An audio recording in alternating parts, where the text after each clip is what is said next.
Quand j'avais 20 ans, je rêvais d'un monde où l'Évangile prendrait chair pour rendre nos sociétés plus justes, plus ouvertes, plus fraternelles. L'Évangile n'a pas changé le monde, il m'a changé. Y a-t-il un âge où cessent les rêves? Il me plaît d'entendre la voix d'un compagnon de route qui ne cesse de rêver d'un monde plus beau à faire ensemble. Rêve d'un monde plus beau à faire ensemble. La chose dont a le plus besoin l'Église aujourd'hui, c'est la capacité de soigner les blessures et de réchauffer le cœur des fidèles, la proximité, la convivialité. Je vois l'Église comme un hôpital de campagne après une bataille. Il est inutile de demander à un blessé grave s'il a du cholestérol ou si son taux de sucre est trop haut. Nous devons soigner les blessures. Ensuite, nous pourrons aborder le reste. Soigner les blessures, soigner les blessures. Il faut commencer par le bas. C'est là qu'on est. Un balado propulsé par Zéphyr TV avec Stéphanie Bernier et Laurent Fontaine. Bonjour et bienvenue dans votre balado. Merci de nous suivre et de venir cette semaine rêver avec nous, non pas pour rester des rêveurs, mais pour ouvrir ensemble des voies nouvelles. Bonjour Stéphanie. Bonjour Laurent, quel magnifique texte du pape François tu nous proposes aujourd'hui. Notre monde ressemble effectivement à un champ de bataille et nos églises peuvent ressembler à des hôpitaux de campagne. Ce texte est tiré du livre « L'Église que j'espère ». Et celui qui nous l'a fait entendre, c'est l'abbé Serge Pelletier, curé à Saint-Hyacinthe. Serge est de ceux qui ne cessent de chercher comment faire jaillir au milieu de nous des moyens pour que l'Évangile prenne chair. Pour ma part, j'ai connu Serge Pelletier lorsqu'il a fondé, avec Claudette Nadeau, la halte Saint-Joseph de Grimby. Les haltes sont des oasis où les pauvres de toutes sortes peuvent trouver de la fraternité, de l'amitié et une oreille attentive. Ils trouvent à la halte un espace de guérison, comme dans un hôpital de campagne, au cœur des champs de bataille de leur vie. On peut vivre sans richesse, presque sans le sou. Des seigneurs et des princesses, il y en a plus beaucoup.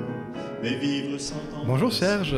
Bonjour. on ne le pourrait pas. Très heureux de te recevoir pour notre balado au moment où on sort de cette 5e vague de la pandémie. Serge, avant de commencer, comment tu vas? Je vais bien, je vais bien. On vient justement, comme tu le dis, de sortir de la 5e vague. Et avec les annonces qu'on vient de nous faire pour le 21 février, d'accueil de tous et toutes, encore une fois, dans l'Église, sans douane, sans passeport vaccinal, pour moi, je regarde en avant avec beaucoup de joie, beaucoup de sérénité. Comment tu as traversé ces 2 années sans trop perdre tes élans intérieurs? Il y a eu des bouts de temps où j'ai perdu mes élans intérieurs.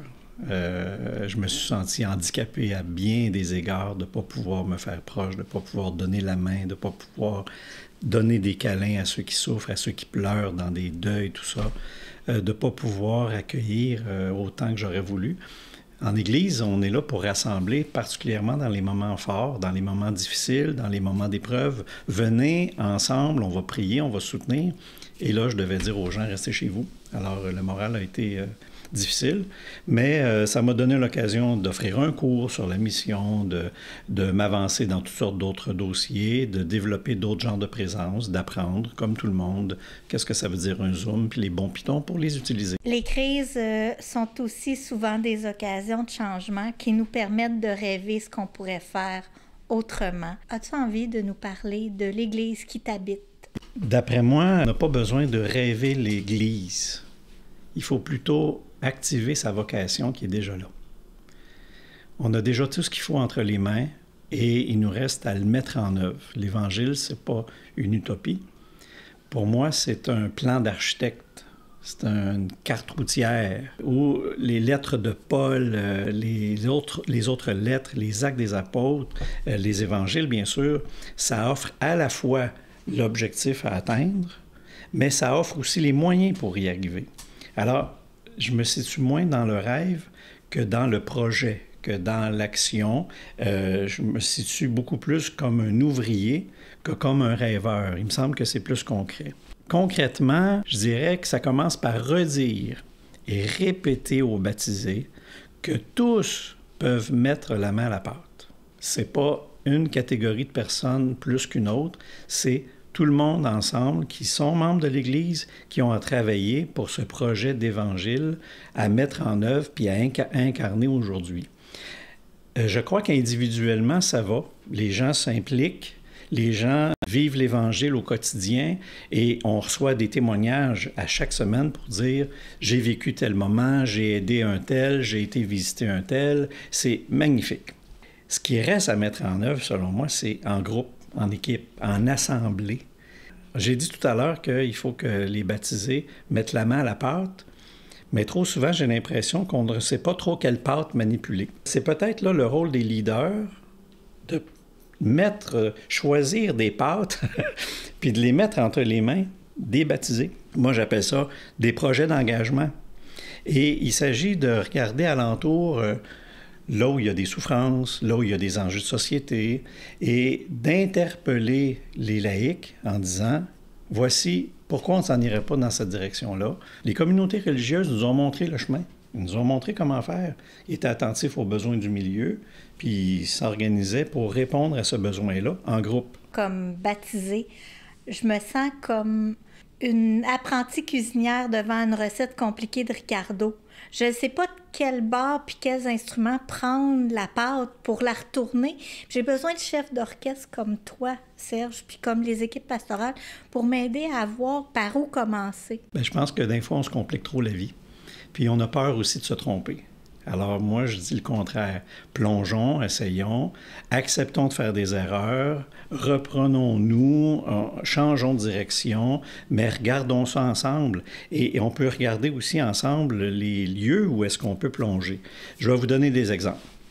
J'imagine, par exemple, qu'à chaque ville, il y a un travail de nettoyage des berges d'une rivière. Bien, pourquoi qu'il n'y aurait pas des équipes dans telle paroisse qui se forment au nom de leur foi, puis qui s'engagent tel samedi en disant, nous autres, on y va, on va être là, présents. Il y a une nuit des sans-abri.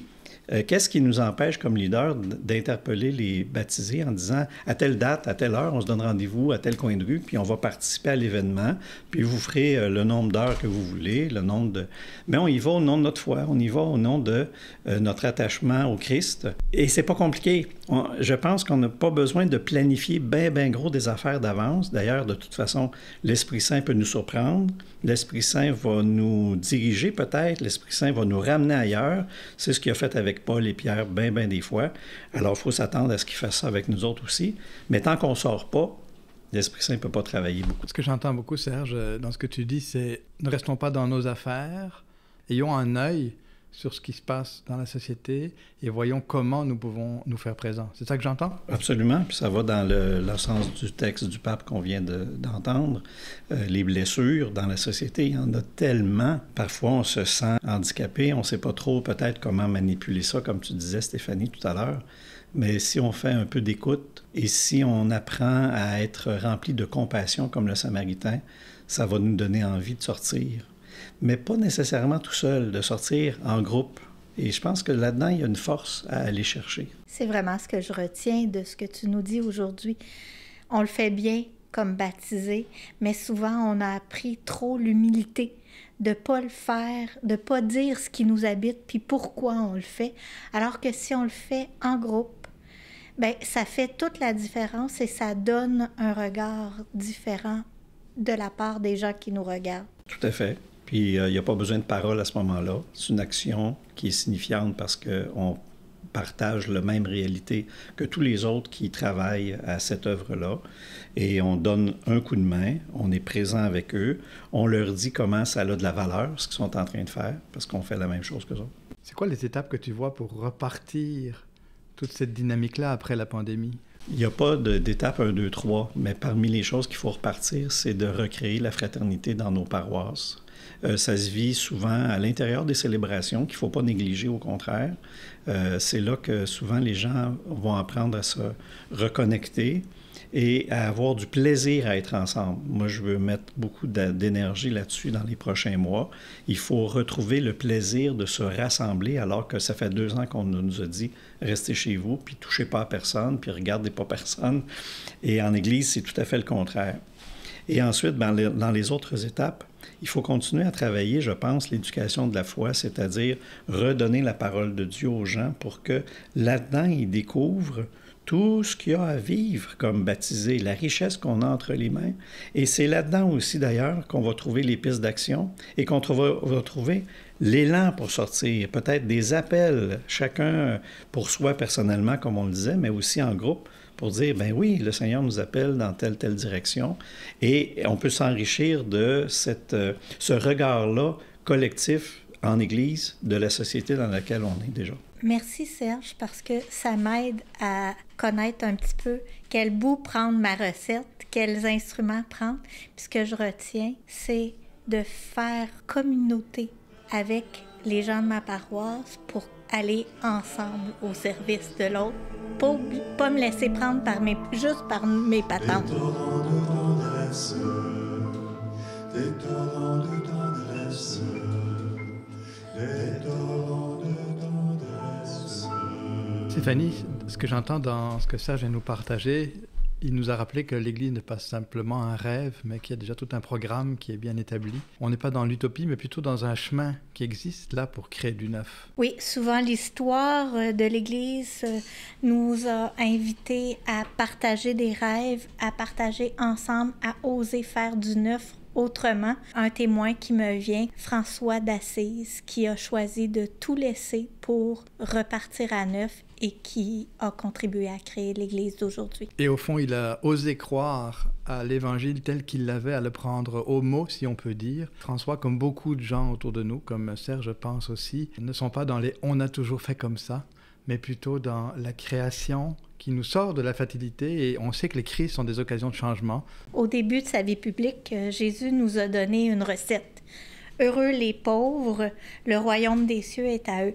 Alors, heureux, ça veut dire, mon professeur disait, en marche, en way, debout, lève-toi, fais ce qu'il y a à faire. Alors, Hawaï, en marche.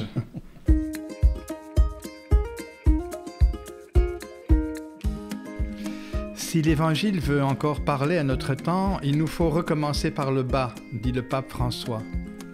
Quand tout devient fragile, commençons par soigner les blessures, réchauffer les cœurs, soyons proches de ceux et celles qui n'osent même plus lever la tête.